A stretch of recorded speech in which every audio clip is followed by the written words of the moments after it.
أعوذ بالله من الشيطان الرجيم بسم الله الرحمن الرحيم দয়াময় পরম দয়ালু আল্লাহর নামে।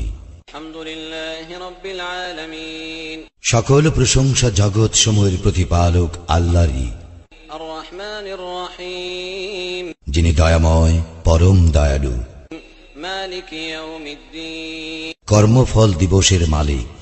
إياك نعبد وإياك نستعين আমরা শুধু তোমারই ইবাদত করি, শুধু তোমারই সাহায্য প্রার্থনা করি।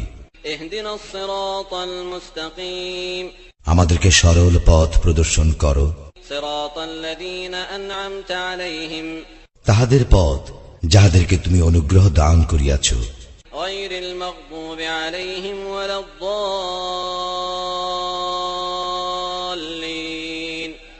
آمين তাহাদের পথ নহে যাহারা ক্রোধ, নিপতিত ও পথভ্রষ্ট।